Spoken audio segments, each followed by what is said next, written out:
What if a chilling abandoned road investigation by an Ohio State trooper wasn't just a simple case, but something far more sinister? Are you brave enough to delve into the details of this truly unsettling incident that left even seasoned law enforcement officers questioning what they saw? Prepare to be captivated and left with lingering questions long after the video ends. Before we dive into this terrifying true story, if you love real case files and chilling encounters that will keep you up at night, make sure to hit that subscribe button. We bring you the most disturbing and mysterious cases from law enforcement archives every week. Now, let's begin. Derek Thompson had the kind of face that inspired confidence. Square-jawed, steady-eyed, with just enough grey at his temples to suggest experience without age.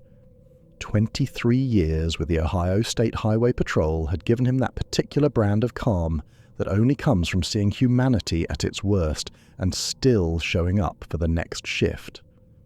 He worked the southeastern region, a sprawling territory of winding back roads that cut through Appalachian foothills where civilization thinned out and the forest pressed close. Other troopers knew Derek as the guy you called when situations got complicated. Domestic disputes that had turned volatile, accident scenes where the physics didn't quite add up, the occasional manhunt through terrain that could swallow a person whole. Derek approached every call with the same methodical calm, the same analytical mind that had closed more cases than anyone else in his district.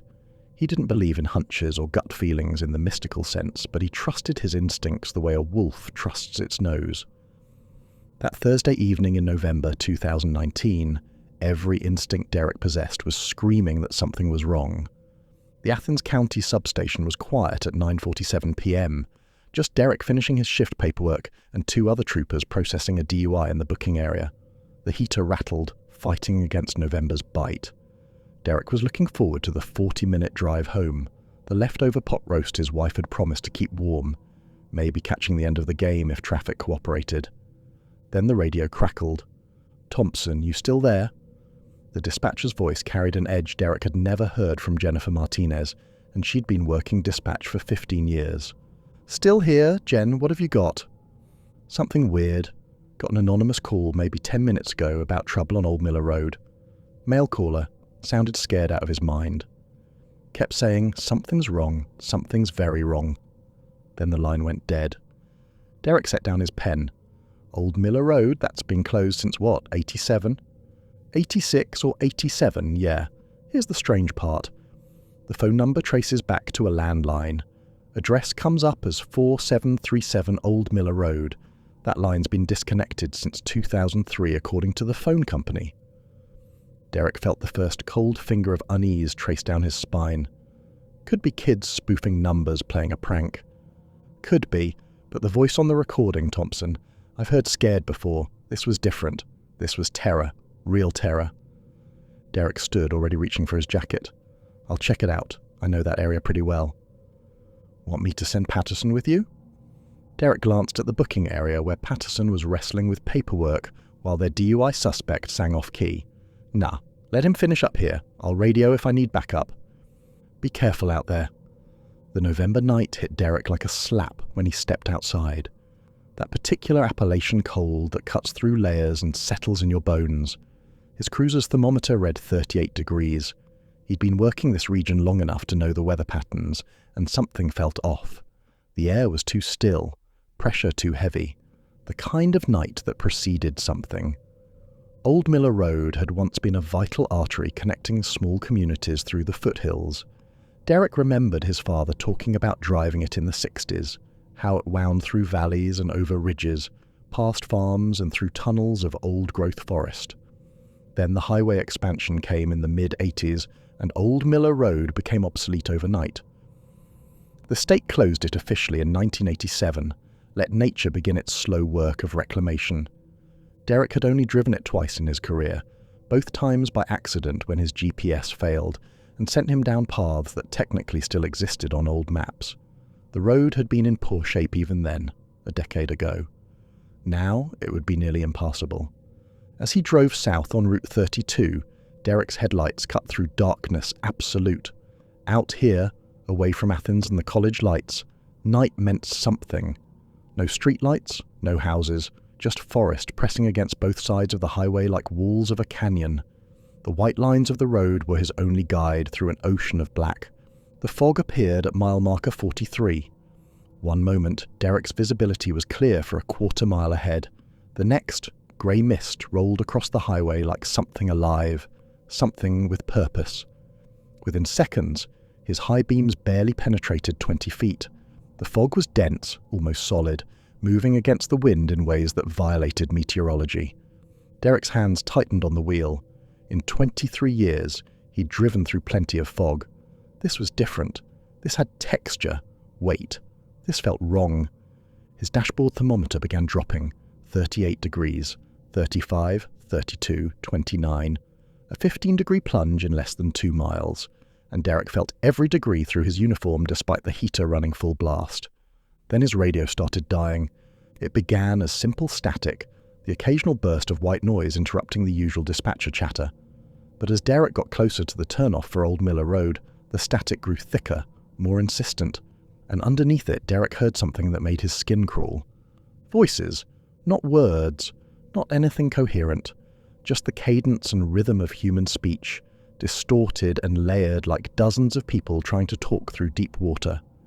Sometimes a syllable would surface clearly before sinking back into the static.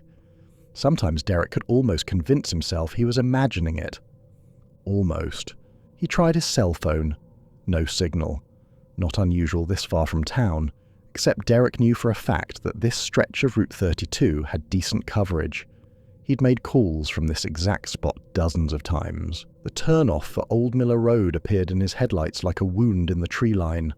A rusted gate with a faded sign, "Road closed, no trespassing, Ohio depth of transportation." The gate should have been locked with a chain thick enough to tow a truck. It was hanging open. Derek pulled his cruiser to the shoulder and grabbed his flashlight.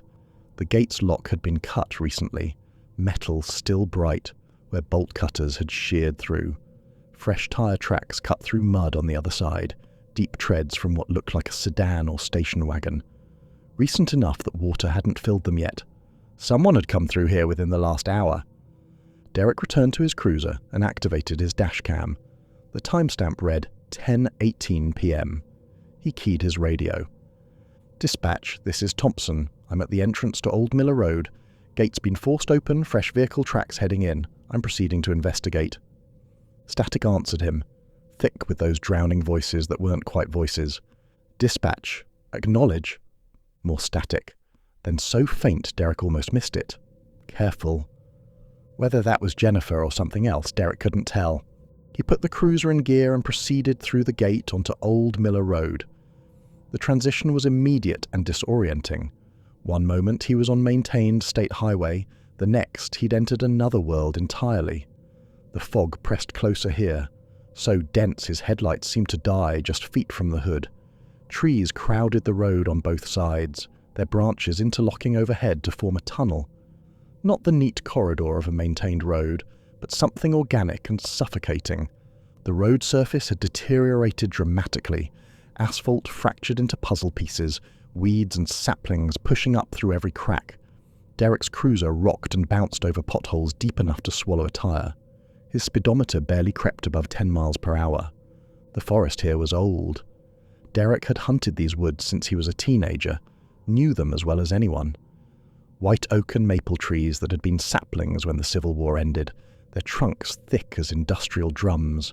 In daylight, these woods were beautiful. At night, shrouded in impossible fog, they felt primeval, ancient, like Derek had driven backward through time into an age when humans were still learning to fear the dark. His cruiser's headlights caught something ahead, a shape, solid and wrong in the middle of the road. Derek's foot moved to the brake automatically, years of training taking over. The cruiser slowed, headlights fully illuminating what sat in the road about 50 yards ahead. A car, a 1974 Ford Country Squire station wagon, the kind with fake wood paneling on the sides. The kind families piled into for cross-country vacations in an era before seatbelt laws and safety regulations. Derek put his cruiser in park and ran the plates through his computer before approaching. The system took longer than usual to respond, like it was searching through archives instead of current registrations. The results that appeared on his screen made Derek's blood run cold. Vehicle registered to Barbara Jean Hendricks, 412 Maple Street, Columbus, Ohio. Status: missing person. Barbara Hendricks, age 32, and her daughter Emily Hendricks, age 7, were reported missing on June 17, 1982. Last known whereabouts: en route from Columbus to Portsmouth to visit Barbara's mother. Vehicle description: 1974 Ford Country Squire station wagon, brown with wood panelling. License plate matched exactly. Case status: cold. Last updated 1995. Derek sat in his cruiser for a full 30 seconds, processing this information. His mind worked through possibilities with the methodical precision that had made him an exceptional investigator. Someone had found the car, brought it here as some kind of sick joke. Except the tires weren't flat, and there was no trailer or tow truck that could have navigated this road. The car looked immaculate. Derek grabbed his flashlight and stepped out into the November night. The cold hit him immediately, far more intense than it should have been. His breath came out in thick clouds. The thermometer in his cruiser had read 26 degrees when he'd parked. November in Ohio was cold, but not this cold, not this fast. He approached the station wagon slowly, hand resting on his service weapon. Training demanded caution. Evidence demanded documentation. Derek activated his body camera, the small red light confirming he was recording. November 21st, 2019, approximately 10:25 p.m., Derek said quietly, narrating for the camera. Located vehicle matching description of Barbara Hendricks' missing persons case from 1982. Vehicle appears to be on Old Miller Road, approximately 1 mile past the main gate. Derek circled the station wagon, his flashlight beam sweeping over every detail. The car shouldn't look like this. 37 years exposed to Ohio weather should have reduced it to rust and rot. But the paint gleamed under his flashlight, the chrome bumpers shone, the tires were inflated and showed good tread. When Derek placed his gloved hand on the hood, warmth radiated through the leather. The engine had been running recently, within the last few minutes. Derek's heart rate elevated, adrenaline sharpening his senses. Every detail burned itself into his memory with crystal clarity. The way the fog seemed to avoid the car, leaving a pocket of clear air around it. The absolute silence of the forest, no crickets or night birds, no wind in the branches. The smell in the air, like ozone before a lightning strike. He moved to the driver's side window and peered inside. The interior was pristine, not just clean, but immaculate, like the car had just rolled off the showroom floor. The vinyl seats showed no cracks, no wear.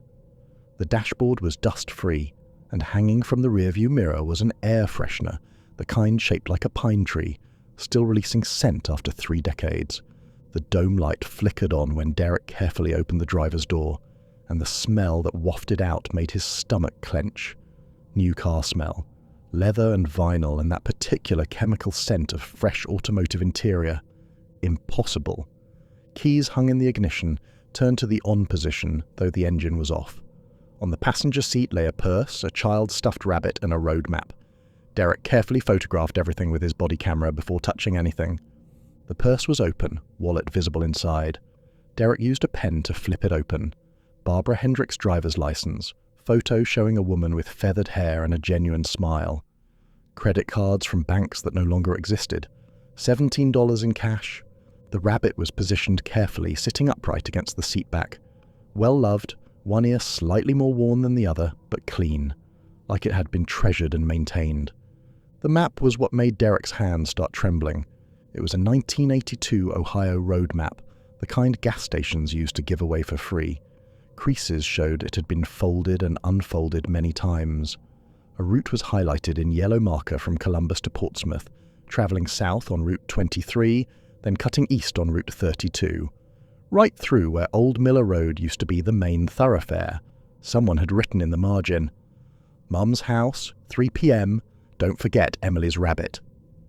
Derek stood beside the open car door, his analytical mind trying to construct rational explanations while something deeper, more primal, screamed that he needed to leave this place immediately. He keyed his radio. "Dispatch, this is Thompson.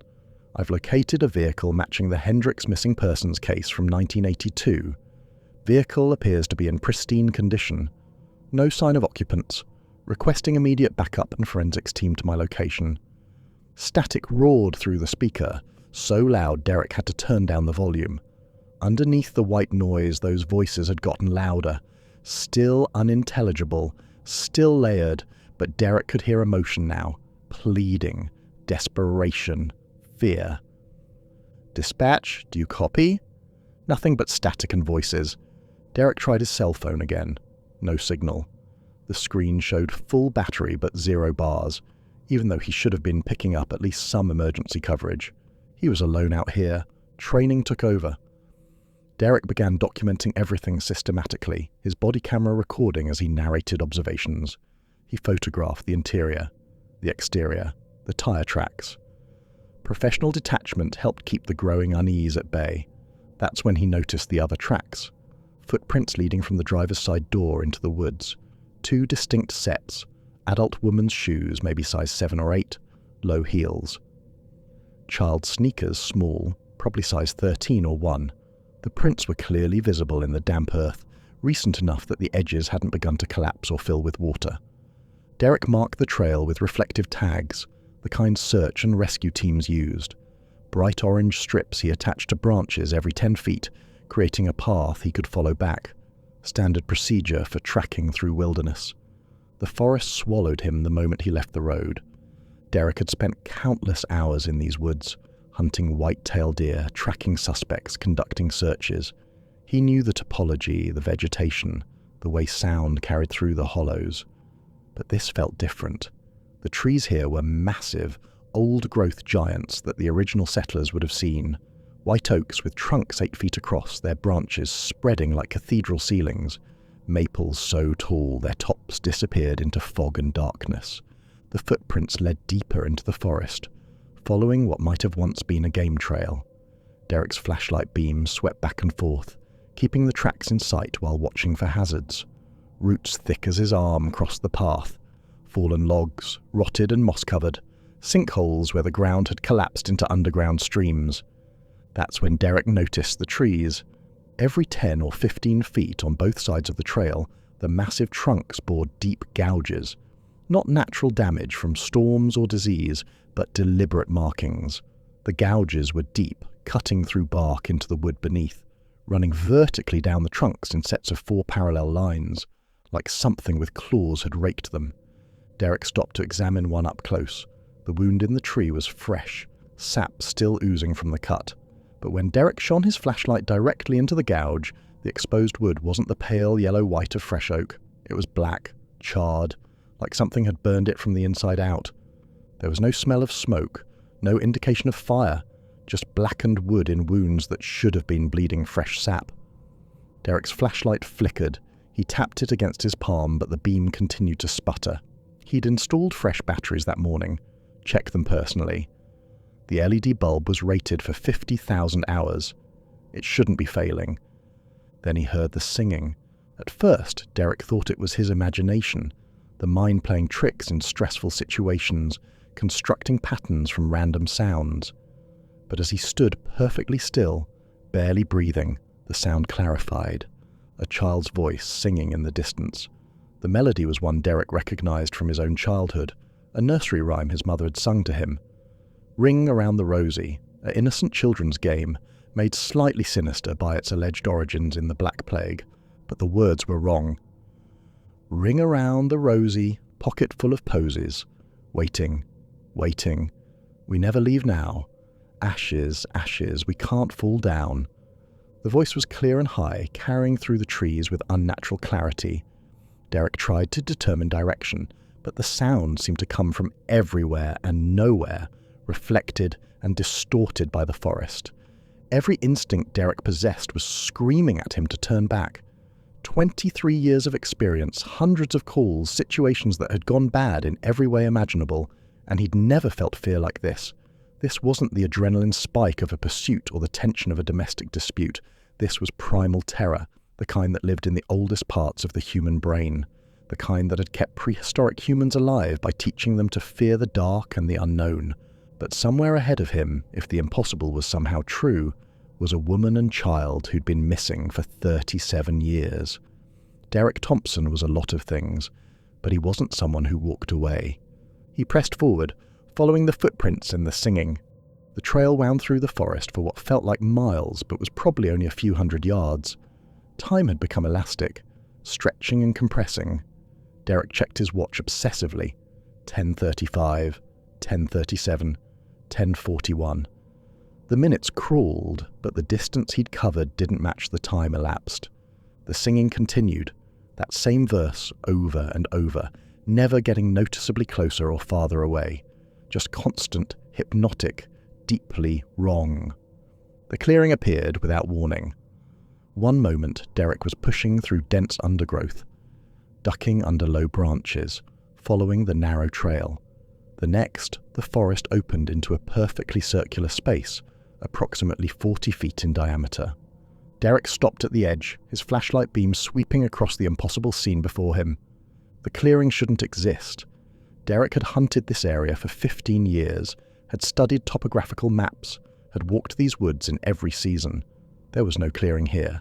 The forest was continuous old growth, unbroken for miles. But here it was. The ground in the center was bare earth, packed hard and lifeless. Not a blade of grass, not a weed, not even moss.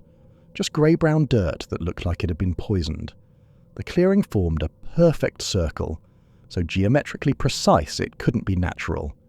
And in the center of this impossible space sat a picnic, a red and white checkered blanket spread carefully on the ground, a wicker picnic basket, the kind Norman Rockwell would have painted, plastic cups with faded cartoon characters, the designs popular in the early 80s, paper plates with food still on them, sandwiches, peanut butter and jelly, cut into triangles the way parents did for young children, cookies, chocolate chip, arranged on a napkin, juice boxes, the kind with the small straws attached to the side.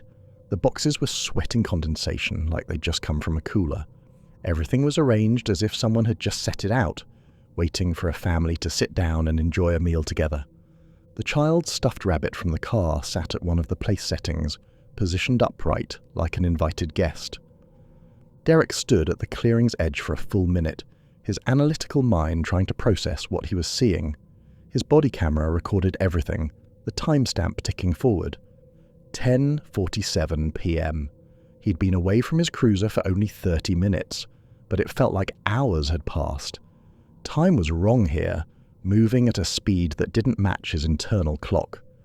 He checked his watch against the body camera timestamp. They matched. Both read 10:47 p.m., but Derek's body insisted much more time had passed. The fog had thickened, pressing against the clearing's edges like something solid. The temperature had dropped even further.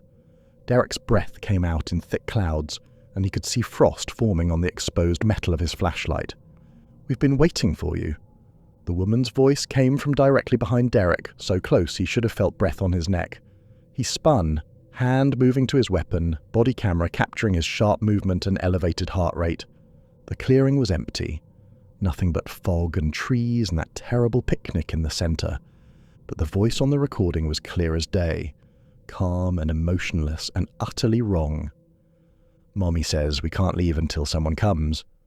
A child's voice this time, coming from a different direction. Derek's flashlight beams swept across the tree line, searching for the source. Nothing. Derek backed toward the trail he'd followed, keeping the clearing in view, trying to spot whoever was speaking. His hand remained on his weapon, though some part of him knew a gun would be useless here. Movement at the edge of the clearing caught his attention. Two figures stood between the trees at the clearing's far edge, partially obscured by fog. A woman in a floral print dress and denim jacket, the style distinctly 80s. She held the hand of a child, maybe 7 years old, wearing jeans and a t-shirt with a cartoon character Derek almost recognized. Both figures were perfectly still. Not the stillness of someone trying not to be seen, but the absolute motionlessness of statues. They didn't breathe, didn't shift weight, didn't blink. Their faces were pale, too pale, the kind of pallor that doesn't exist on living flesh. Like all the blood had been drained away, leaving skin the color of old bone. Derek's mouth went dry. "I'm Ohio State Trooper Derek Thompson. I'm here to help you. Are you Barbara Hendricks?" The figures didn't respond, didn't react, just stared with eyes that didn't quite focus on anything. The child began singing again, that twisted nursery rhyme, her mouth forming the words, but the sound came from everywhere at once, from the trees, from the ground, from the air itself. Derek blinked. When his eyes opened, the figures were 10 feet closer. They hadn't walked, hadn't moved in any natural way. They'd simply relocated, like frames had been cut from reality. One moment at the clearing's edge, the next a third of the way across the bare earth. Derek's heart hammered. Adrenaline flooded his system, every nerve screaming danger. But he forced himself to stay calm, to follow procedure even when procedure didn't cover this. "Mom, I need to know if you're injured. Can you tell me what happened here?" At the sound of her name, both the woman's and child's heads tilted sideways. The angle was wrong, 30 or 40 degrees past what human necks were designed to do. Bones should have cracked. Tendons should have torn. There was only silence, and that patient, empty staring. Then the woman spoke, her voice carrying no emotion whatsoever. Each word emerged separately, like a recording played back at slightly wrong speed. "We stopped for a picnic. He said he'd only be a minute." Derek's training kicked in, overriding the fear. Get information, build a timeline, understand the situation. "Who said that, Mom? Who were you with?" "The man on the road. He needed help. His car had broken down." A pause, mechanical and precise. "He was very nice." "Can you describe him?" "Highway department uniform, orange vest, hard hat with a light. He flagged us down on Route 32. Said his truck broke down a mile up the road. Asked if we could give him a ride to the maintenance station." Derek's mind raced. Highway department, authority figure. Someone people would trust, especially a woman traveling alone with a child. "What happened then?" "We said yes. He got in the car. We drove. He said he knew a shortcut." The woman's voice remained flat, emotionless. "He asked us to stop here, said he needed to check something, asked us to wait. Emily wanted to have a picnic while we waited. He said that was a good idea. Said we should wait here where it was safe from the road. He'd be right back." "When was this, Mrs. Hendricks?" "About an hour ago, maybe a little more. He should be back by now." Derek felt ice water flood his veins. "Mum, what year do you think it is?" 1982, June 15th. We're on our way to Portsmouth. My mother's expecting us at 3 o'clock. Why?" For the first time, uncertainty crept into her voice. "Is something wrong? Where's the man? He said he'd be right back." The body camera captured Derek's face as the full horror washed over him. His professional mask slipped, revealing the man underneath who was trying to reconcile the impossible with his training and experience. They didn't know they'd been missing for 37 years, didn't know they'd become case files in dusty archives, didn't know that everyone who'd loved them had mourned, moved on, or died themselves. The temperature dropped so fast Derek gasped. His breath turned to fog so thick it looked solid. Frost formed on his uniform, his equipment, his exposed skin. The fog pressed closer, and Derek realized with dawning horror that it wasn't fog at all. It was something else, something that used the appearance of fog to hide what it truly was. Movement flickered at the periphery of his vision, all around the clearing now. Derek spun, flashlight beam cutting through the grey. More figures emerged from the fog, stepping forward to stand at the clearing's edge. They appeared one by one, materializing like photographs developing. A man in a narrow tie and horn-rimmed glasses, his suit in a style from the early 60s. His face held that same pale emptiness, that same unfocused stare. A teenage boy wearing a military uniform, Vietnam era by the patches, the name tape too faded to read, but the face still young. So terribly young. An elderly couple holding hands, the man in suspenders and worn work pants, the woman in a simple cotton dress that spoke of the Depression era, both weathered by hard lives but standing together in death as they had in life. A young woman in bell-bottoms and a peasant blouse, 70s fashion preserved in this impossible moment. A middle-aged man in coveralls, hands still stained with what might have been mechanic's grease. More and more, emerging from the fog until a dozen figures stood at the clearing's edge, all watching Derek with those empty eyes. Derek's flashlight beam swept across their faces, and recognition hit him like a physical blow. He knew these people. Not personally, but from files. From cold cases he'd studied late at night when sleep wouldn't come. From photographs pinned to bulletin boards in the station house. Cases that had gone unsolved for decades. The man in the suit was Harold Pemberton, reported missing in 1967 while travelling from Cincinnati to Athens. The soldier was David Chen, last seen in 1971 hitchhiking home on leave from Fort Benning. The elderly couple were William and Dorothy Hayes, disappeared in 1954 on their way to their daughter's wedding.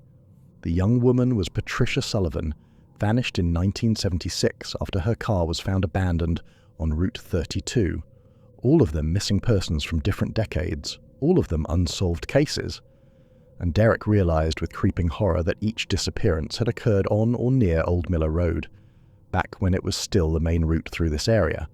None of the figures seemed aware of each other. Each stood isolated, trapped in their own moment, their own last memory before whatever had happened here claimed them. Barbara spoke again, and her words confirmed Derek's worst fear. "Are you here to wait too?" Derek forced himself to stay calm, to think clearly, despite every instinct screaming at him to run. "What do you mean?" "The man said someone would come. Someone always comes to wait. Are you waiting now? Did your car break down too?" The implications crashed over Derek like a wave. This wasn't random. This was a trap that had been operating for decades, maybe longer. Something that lured people here, led them to this clearing, and kept them waiting forever. "Who is the man?" Derek asked, though he was starting to understand. Multiple voices answered, overlapping in that drowning chorus. "Highway department worker?" Said his name was Tom. Called himself Tommy. "Pritchard, I think. Thomas Pritchard." The name meant nothing to Derek, but he filed it away. If he made it out of here, that name would be his starting point. Derek backed toward the trail, keeping all the figures in view. His hand remained on his weapon even though bullets wouldn't help. The trail should be right behind him, marked with those bright orange reflective tags. The trail was gone. Where the path had been, trees now stood close together, so dense a person couldn't squeeze between them. Derek's orange markers were nowhere to be seen. The forest had reconfigured itself, or his perception of it had been manipulated, or reality itself had shifted. The clearing was a trap, and Derek had walked right into it. All the figures began moving at once, not walking, not any natural form of locomotion. They simply progressed forward, their feet touching the ground but not making footstep sounds, not rustling leaves, not snapping twigs, just silent, synchronized advancement toward Derek at the center of the clearing. Derek's training evaporated, replaced by pure survival instinct. He ran, crashed through undergrowth that shouldn't have been there. Branches tore at his uniform, his face. Roots tried to trip him. The forest had become a maze, paths opening and closing. His body camera recorded chaotic footage, trees seeming to move, to shift positions when he wasn't looking directly at them. Derek used every skill he'd learned in his 23 years. He found the Big Dipper through gaps in the canopy, used it to establish true north. He ran perpendicular to the slope, knowing Old Miller Road had to be downhill. He looked for his own footprints in the soft earth, tried to backtrack his original path. Nothing worked. No matter which direction he ran, no matter how he tried to navigate, Derek kept arriving back at the clearing. Back to the impossible picnic. Back to the figures standing at the edge, patient and still, waiting. After his fourth attempt, Derek's legs gave out. He collapsed at the clearing's edge, gasping for breath, body shaking from exertion and fear. His body camera recorded his ragged breathing, the tremor in his hands. Think. Derek forced his mind to work, to analyze. There had to be a pattern, a rule, something he could use. Nothing in his experience prepared him for this, but experience still mattered. Observation, analysis, finding the weakness in any situation. He looked up at the stars visible through breaks in the fog. The Big Dipper was in the right position for this time of year, this time of night, so the sky was real. The stars were real. That meant up and down still worked normally. Derek looked at the clearing itself, really studied it. The figures stood only on bare earth. Not one of them had crossed onto the thin strip where grass and weeds grew at the clearing's edge. They approached to that invisible boundary and stopped. They were bound somehow. Trapped within the clearing's border, Derek tested his theory. He deliberately stepped from the bare earth onto an overgrown patch, 1 foot on dead ground, 1 on living vegetation. Every figure froze mid-advance. Barbara's face changed, emotion flooding into features that had been blank. Not menace, not hunger, but desperate, aching fear. The kind of fear that comes from decades of imprisonment with no hope of escape. "Don't leave us here," she said, and for the first time her voice carried feeling, carried the weight of 37 years of confusion and terror and endless waiting. "Please, don't leave us in the waiting place." Derek's throat tightened. The child, Emily, was crying now. Real tears, not the emotionless performance from before. "We've been here so long," Barbara continued, words tumbling out. "I don't understand what happened. 1 minute we were waiting for the man to come back. The next it was dark, then light again, then dark. Over and over. Days or hours or years, I can't tell anymore. We can't leave. We've tried. We're stuck here. We're stuck in the moment he left us." Understanding crashed over Derek. They weren't trying to trap him. They were trying to escape through him. They'd been calling for help, trying to reach anyone who might break whatever force held them here. Derek stood at the clearing's edge, every fibre of his being screaming to run, to get back to his cruiser, to radio for help. But he looked at Barbara and Emily, at the others trapped here. The soldier who'd been maybe 19 when he died. The elderly couple who'd only wanted to see their daughter get married. "Tell me everything," Derek said, forcing his voice steady. "Tell me exactly what the man said, what he did, everything you remember." The stories came slowly at first, then faster. Barbara led, but others joined in, their voices overlapping, but Derek caught every word. Thomas Pritchard, highway department worker. Always the same uniform, same story. Car trouble, truck breakdown. Could you give him a ride? Could you help? People trusted him because of the uniform, because he looked official. He'd get in their cars, direct them to turn onto Old Miller Road, lead them to this clearing. He'd ask them to wait while he got tools, called for help, just a few minutes. And while they waited, confused and growing worried, he'd come back. Not to help, to kill. Different methods for different victims. Some were shot, some strangled, some Derek didn't want to think about. And then Pritchard would bury them here, in this clearing, always here. The same spot for over 40 years. "Why here?" Derek asked. "Why this specific place?" The elderly man, William Hayes, spoke for the first time. His voice was thin, reedy, but carried weight. "This place was here long before the road, long before white settlers. The tribes that lived here avoided it, called it the waiting place, said spirits lingered here, stuck between worlds." Pritchard knew. His father was a contractor, helped build Old Miller Road in the 30s. They found things when they cleared the trees. Bones, old bones, thousands of years old. Derek's mind raced. Sacred ground, burial site, a place where the boundary between life and death was already thin. Pritchard had unknowingly chosen the worst possible location to dispose of his victims. "How many?" Derek asked quietly. They counted, voices overlapping. 11. 11 people murdered across 60 years. "Why can't you leave?" Barbara answered, her voice breaking.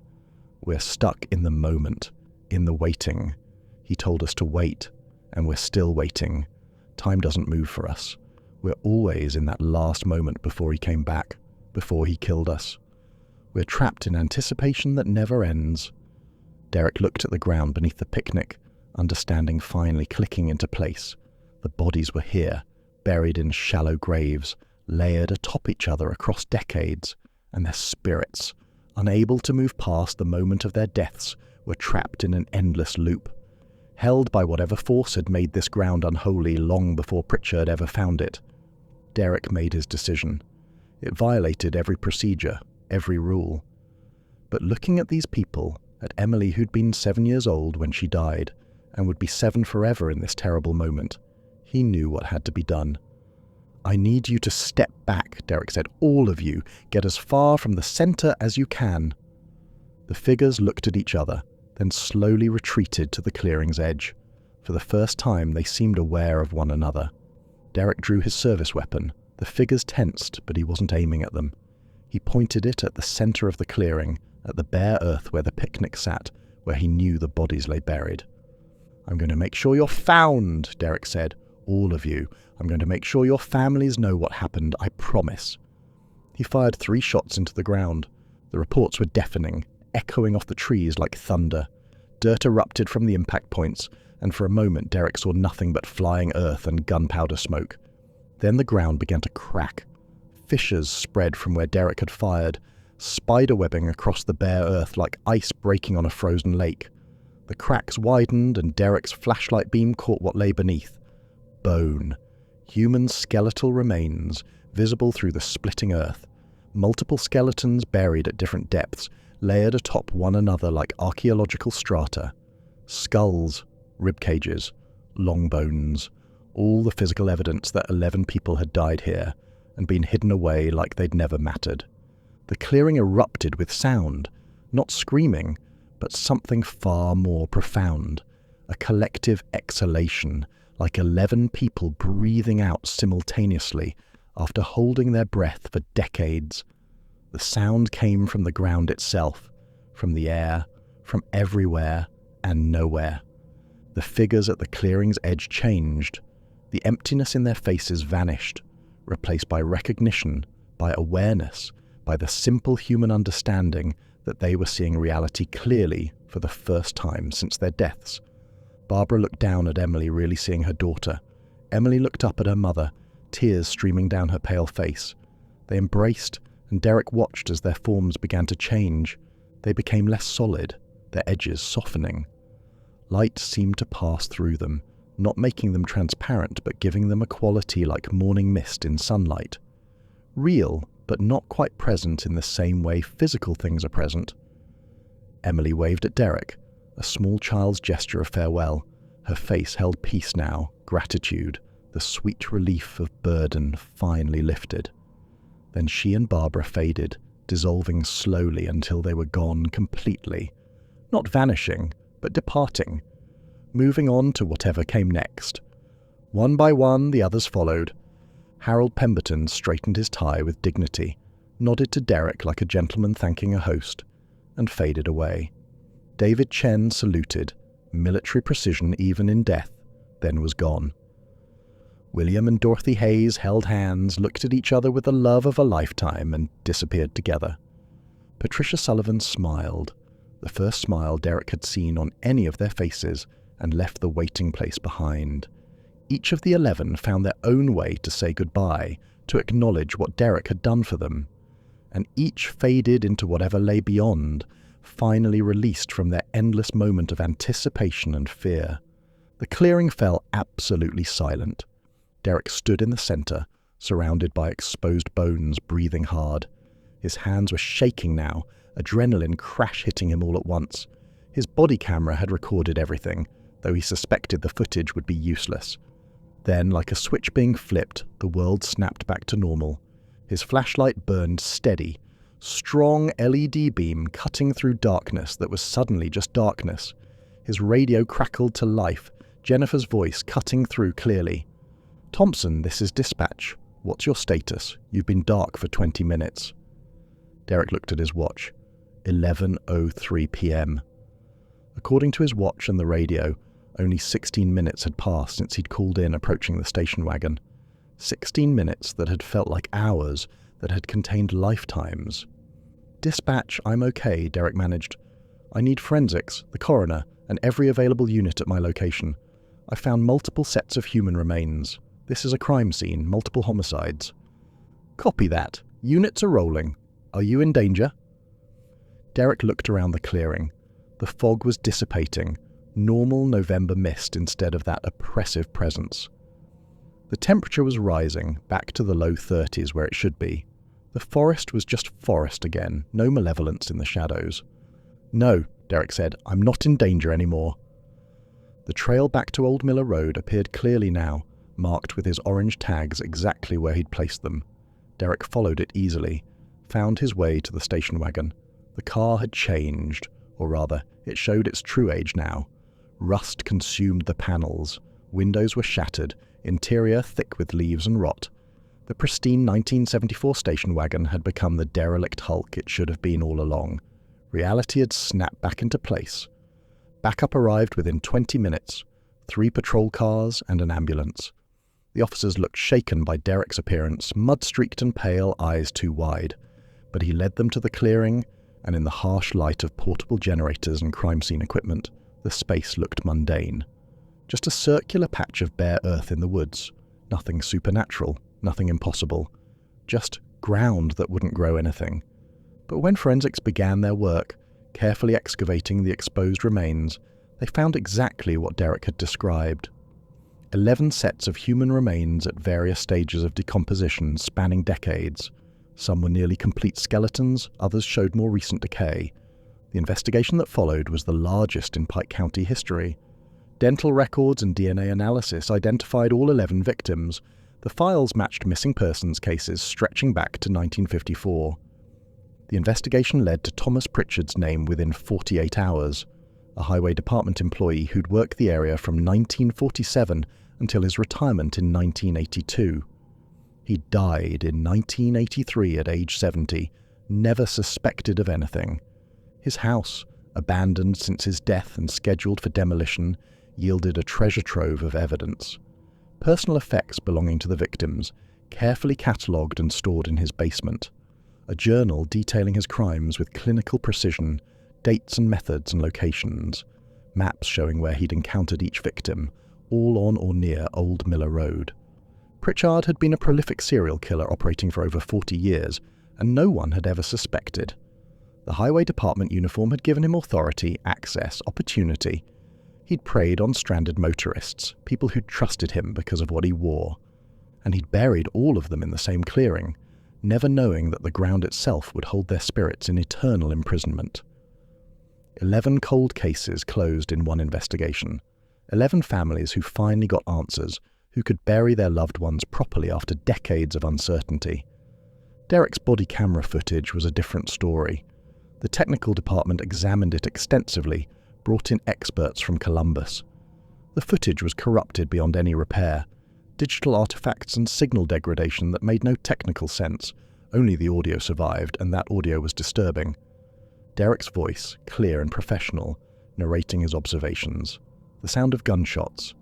And underneath it all, voices. Multiple voices, overlapping and distinct, speaking words the experts couldn't quite make out. Some thought they heard "thank you" repeated over and over. Others heard names or prayers or simply sounds of relief. The audio was classified as evidence, but never played at any public hearing. Derek wrote his report carefully, detailing the discovery of the burial site while minimizing certain aspects of the experience. The psychological evaluation found him fit for duty, though the psychologist noted signs of acute stress consistent with traumatic event exposure. Derek returned to regular patrol after a week of administrative leave, but everyone who worked with him noticed the change. The Derek Thompson who came back was quieter, more contemplative.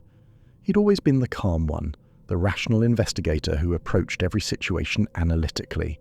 Now he seemed to carry something deeper, a weight or knowledge that showed in his eyes during quiet moments. He started spending his off hours reviewing old missing persons cases, particularly ones involving abandoned roads or rural areas. He'd sit in the station's archives late at night, going through dusty files, looking for patterns others had missed, cross-referencing disappearances with locations, dates, possible connections. Derek never told anyone what he was looking for, but other troopers started bringing him their cold cases. Unsolved disappearances, suspicious deaths, cases that had bothered them for years. Derek would review them carefully, and occasionally he'd suggest new avenues of investigation. More often than not, those suggestions led to breaks in cases that had been stagnant for years. The other troopers started calling him the closer, though never to his face. The guy you brought impossible cases to, the one who could find connections no one else saw. Sometimes late at night, when Derek was finishing paperwork or couldn't sleep, he'd drive past Old Miller Road. The county had officially closed and barricaded it permanently after the investigation. The clearing where 11 people had been found was consecrated ground now, a small memorial placed by the families. Derek never stopped to visit the memorial, but he'd slow his cruiser as he passed the turn-off, windows down, listening to the November night. And sometimes, when the wind was just right and the air was still, Derek heard singing, a child's voice, high and sweet, carrying through the trees. Not that twisted nursery rhyme anymore. Something different, something that sounded like children playing, happy and free. The first time Derek heard it, 3 months after that November night, he'd pulled over and sat in his cruiser for 20 minutes just listening. The song was faint, barely audible, but unmistakably there, and it filled him with a peace he hadn't felt since before that Thursday evening, when everything changed. The singing told him he'd done the right thing, that Emily and Barbara and all the others had found what came next, that the waiting place was empty now, its prisoners released. Derek never mentioned the singing to anyone. Some things didn't need explaining or analysis. Some things just were, existing in the spaces between what we know and what we can prove. The strange occurrences on Old Miller Road continued, though. Other troopers reported equipment failures when they drove past, time discrepancies that couldn't be explained, radios that picked up voices on dead frequencies. A few claimed to see figures standing in the tree line, visible for just a moment before vanishing. Dispatch still occasionally received calls from disconnected numbers, always similar messages, different voices from different eras. Something's wrong on Old Miller Road. Help me. I'm lost near Old Miller Road. Please send someone. Old Miller Road. Something's not right. The calls always traced back to numbers that had been out of service for decades. Derek volunteered to investigate every single one. Most of the time, he'd find nothing. Just an empty road, bare trees, November darkness. He'd do a thorough patrol, document everything properly, return to the station and file a report noting nothing unusual. But occasionally, Derek would return from one of these calls with something. A small personal effect left in the middle of the road where no one had been. A toy, a piece of jewellery, an old photograph. Always items that connected to missing persons cases. Always things that helped families find closure. Where these items came from, Derek never said. He'd simply add them to evidence, make sure they reached the right people, and move on to the next call. 3 weeks ago, dispatch received another call from a disconnected landline. Male voice, terrified, barely intelligible. Something's wrong on Old Miller Road. Please hurry, please. Derek was on patrol 40 miles away, but he immediately radioed that he'd take the call. Other troopers heard the edge in his voice, the urgency, and let him have it without question. Derek drove through November darkness, the anniversary of that night approaching. The fog was rolling in again, thick and oppressive. His dashboard thermometer dropped steadily as he approached the turnoff. This time, Derek knew what he might find. He entered Old Miller Road slowly, his dash cam recording. The gate was still barricaded, but Derek had bolt cutters in his trunk. He cut through the new chain the county had installed and proceeded down the forgotten road. The station wagon was gone, of course, towed away as evidence long ago, eventually crushed and recycled. But Derek drove to where it had been sitting that night, pulled over, and got out. The forest was silent. No wind, no animal sounds, just the patient quiet of old trees in deep winter. Derek stood there for 5 minutes, waiting. Then he heard it. Not singing this time. Footsteps. Light footsteps, like a child running through leaves. Derek's flashlight beam swept across the tree line. He saw her for just a moment. Emily, 7 years old, wearing jeans and a t-shirt. She was smiling, genuinely happy, and she waved at him before disappearing into the shadows. Derek found the stuffed rabbit sitting in the middle of the road where his flashlight beam had just been. The same rabbit from the car, pristine condition, like it had just come from a toy store. He picked it up carefully, examined it. Real, solid, physical. Not a hallucination or trick of the light. Derek returned to his cruiser and placed the rabbit on the passenger seat. He radioed dispatch with his standard report. Routine patrol, nothing unusual. When he walked back into the station an hour later, a fellow officer noticed the rabbit visible through his cruiser window. "What's that about, Thompson?" Derek just smiled. the first real smile anyone had seen from him in months. Evidence. Case closed. The officer didn't press, and Derek didn't elaborate. Officer Derek Thompson still serves with the Ohio State Highway Patrol. He's 52 now, thinking about retirement in a few years. His record is exemplary, his case closure rate the highest in the district. He's respected, trusted, known as the guy who gets results where others fail. But those who work closest with him know he's changed, know that something happened on Old Miller Road that November night that altered him fundamentally. Derek doesn't talk about it, never gives interviews, never discusses the case publicly. The official story is simple. Experienced trooper discovers burial site, following anonymous tip.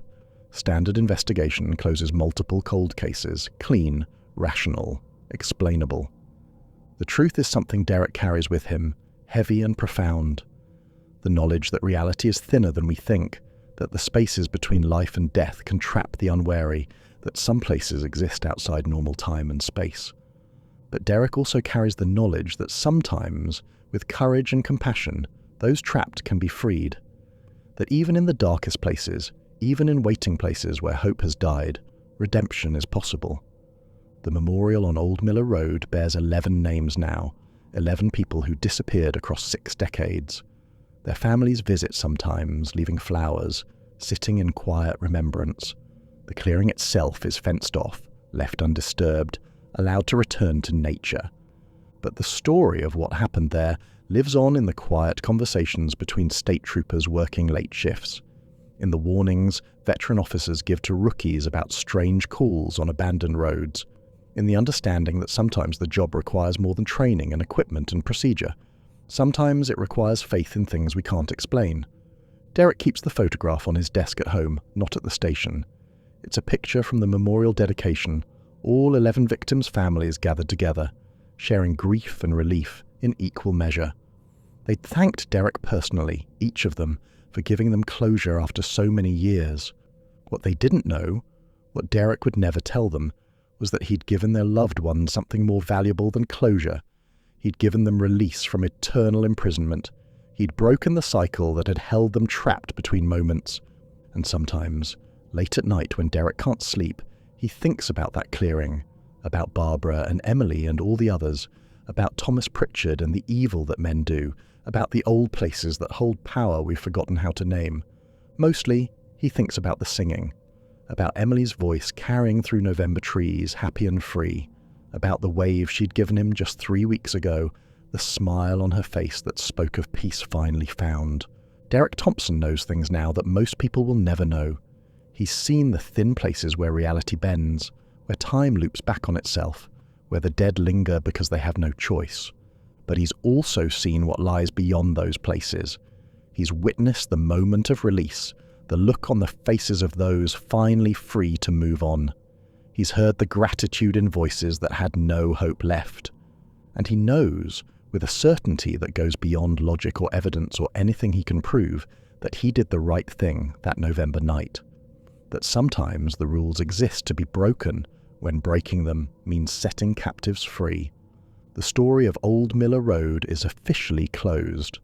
The case files are archived, the evidence stored, the memorial standing quiet in forest that grows thicker every year.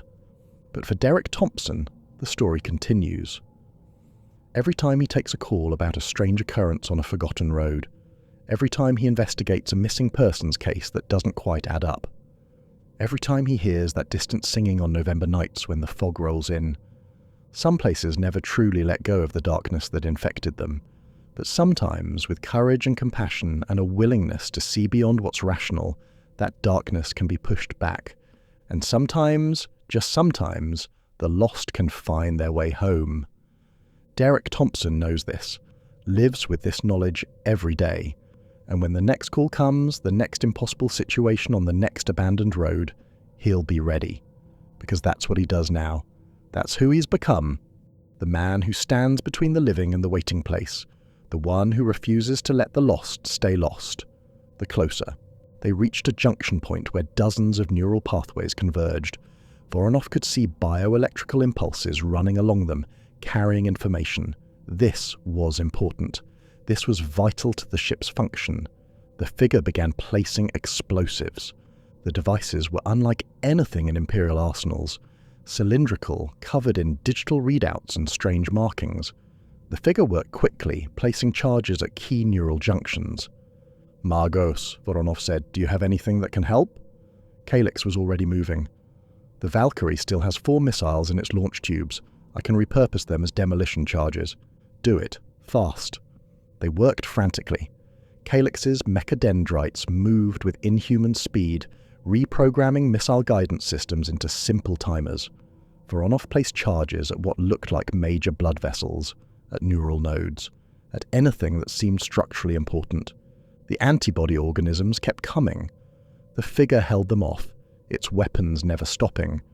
Shotgun blasts echoed through the fleshy corridors. The chainsaw's roar was constant. "Charges placed," Calyx reported. "Timers set for simultaneous detonation in 3 minutes." The figure looked at them, then looked back the way they'd come. It started running. They ran. Through passages that were actively trying to close around them. Through chambers where half-formed tyrannids reached out with unfinished claws.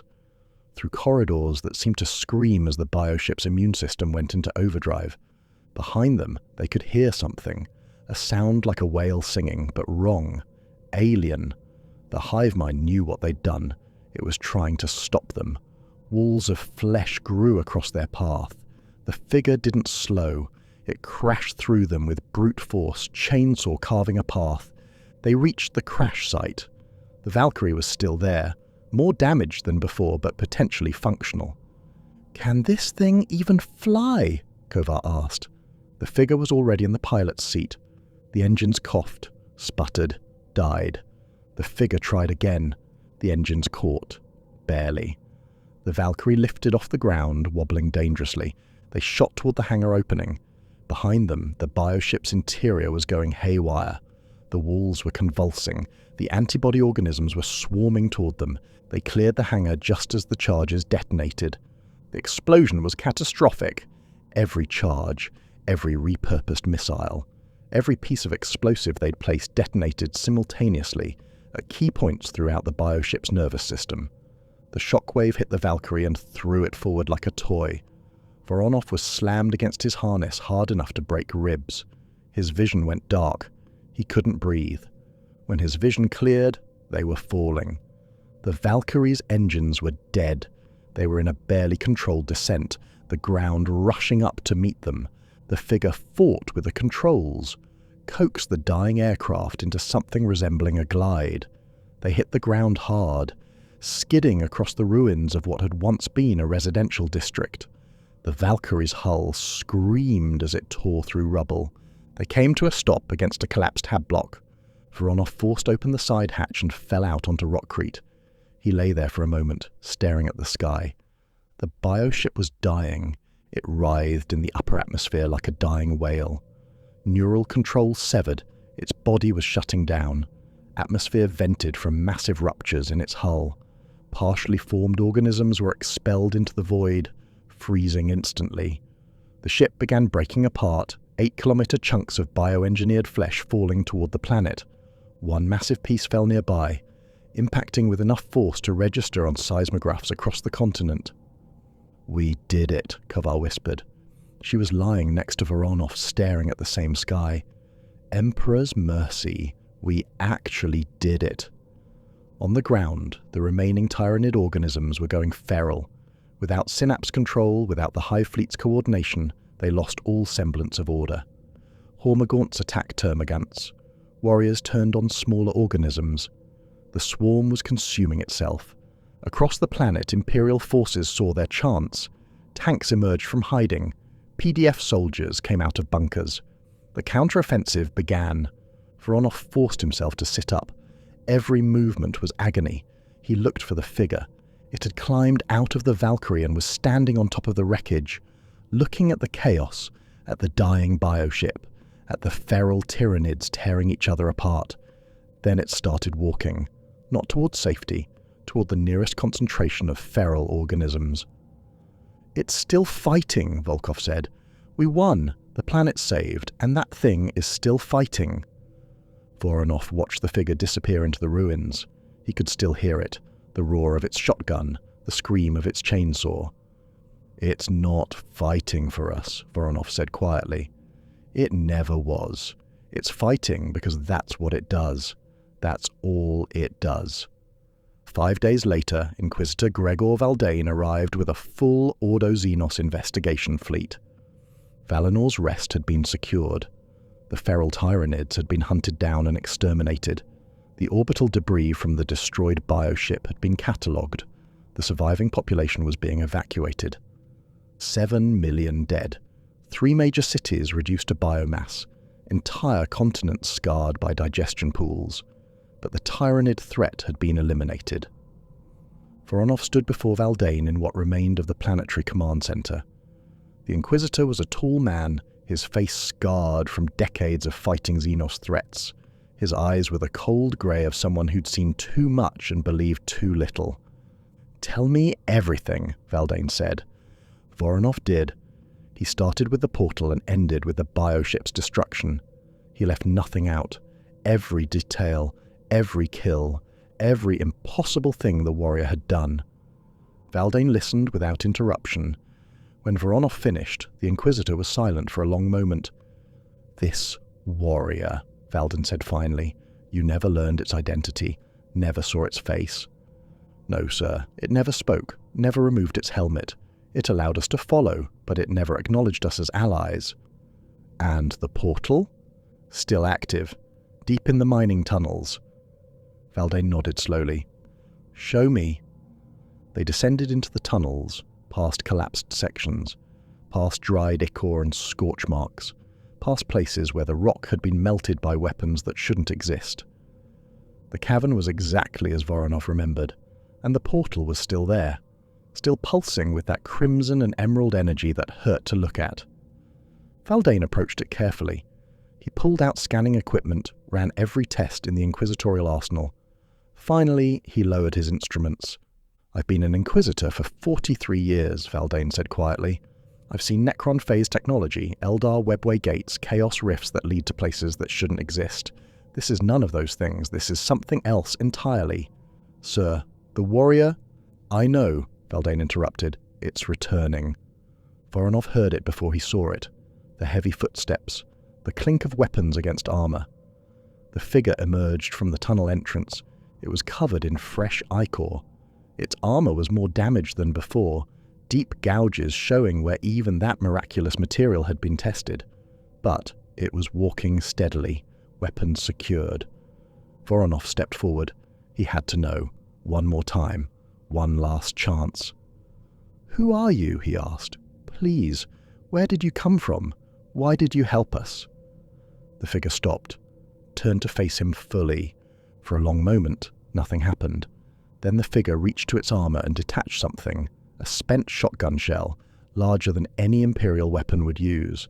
It was warm to the touch, marked with symbols that Voronov didn't recognize. Writing, perhaps, or identification codes from a civilization that had never existed in Imperial records. The figure held it out. Voronov took it. His hand was shaking. "Thank you," Voronov said, "for everything. You saved us. You saved millions of people who will never know your name. Thank you." The figure tilted its head slightly, then it nodded once. Through the reflective visor, Voronov thought he saw something, not a face, not even eyes, but an idea, a concept, fury given physical form, rage distilled into matter and energy, violence as a philosophy, as the fundamental state of being. This wasn't a person who fought monsters. This was something that existed to kill monsters. That's all there was. No mercy. No doubt, no hesitation. Just endless, absolute violence directed at anything that preyed on the innocent. The figure turned and walked toward the portal. As it approached, the energy intensified. Voronov could hear those distant sounds again. The grinding music, the roar of weapons, the fury that never ended. The figure stepped through. The portal pulsed once, brighter than before. Then it collapsed with a sound like reality tearing. The energy dissipated, leaving only scorch marks and the lingering smell of ozone and gunpowder. "Well," Valdane said after a long moment, That was enlightening. The debriefing took 6 weeks. Inquisitorial telepaths combed through Voronov's memories, verifying every detail. Magos Kalix's servo skull recordings were examined frame by frame, analysed by Mechanicus tech priests who declared the footage both genuine and impossible. Every witness was interviewed. Every piece of physical evidence was catalogued. The scorch marks where the portal had been, the crater where the Hive Tyrant had died, the wreckage of the bioship still being processed by Mechanicus salvage teams. The official report stated that Valinor's Rest had been saved by exceptional valor from the planetary defense forces, combined with a catastrophic malfunction in the Tyranid Hive Fleet's coordination systems. A full company of Space Marines was credited with destroying the bioship, even though no Space Marines had been within 100 light years. The truth was classified at the highest levels of Imperial secrecy. Most of the witnesses were mind-wiped. Some were reassigned to distant sectors where they'd never encounter each other again. A few simply disappeared, their service records erased. But Voronov convinced Valdane to spare him. Someone needs to remember, Voronov argued. Someone needs to know what really happened. If it comes back, if another portal opens, someone needs to understand what we're dealing with. Valdane considered this for a long time. Finally, he nodded. "You'll be assigned to a monitoring station," Valdane said, "built directly over the former portal location. Your orders are simple. Watch for any signs of another breach, and if you see one, contact me immediately." 3 months later, Voronov sat at his desk in the monitoring station. It was quiet. Too quiet. The sensors hummed. The screens showed nothing but baseline readings. He kept the spent shotgun shell on his desk. No Magos in the Mechanicus could identify the symbols. No database in the Imperium contained any reference to technology like that. It was a mystery. An impossibility. But it was real. Voronov picked up the shell, feeling its weight. Somewhere beyond the barriers of reality, beyond the warp and the materium and everything the Imperium understood, there was a warrior. Not a Space Marine. Not an Imperial champion. Something else. Something that existed solely to kill monsters. And the terrifying part wasn't that such a being existed. The terrifying part was that it was necessary. That somewhere in the infinite universe, things existed that were so terrible, so consuming, so absolutely destructive that they required an equal and opposite force. A force of pure violence. Pure rage. Pure distilled fury. Voronov set the shell back on his desk and returned to his monitoring duties. If the Tyranids ever came back to Valinor's Rest, if the shadow in the warp descended again, he knew what might save them. He also knew that what saved them was more terrifying than what it saved them from. But as he sat in the quiet monitoring station, listening to the sensors and watching the screens, Voronov found himself hoping something. He hoped that Warrior was still out there, still fighting. Because if beings like that existed, if there were forces in the universe dedicated to destroying monsters with that level of commitment, then maybe, just maybe, humanity had a chance, even if those forces were more frightening than the darkness itself. Even if Salvation wore green armor and carried weapons that defied explanation. Even if the thing that saved you was just as likely to kill you if you got in its way. Because in a universe full of horrors, sometimes the only thing that can save you is an even greater horror pointed in the right direction. Voronov picked up the shell one more time, turned it over in his hands, felt the weight of it. Somewhere, in some other reality, that warrior was still fighting, still killing, still existing as pure, focused violence. And Voronov was grateful for it. This case file is now closed, but countless others await investigation. If you want more nightmare scenarios, impossible battles and encounters that defy explanation, subscribe and hit that notification bell. The multiverse is infinite and the horrors within it never sleep. Until next time, stay vigilant.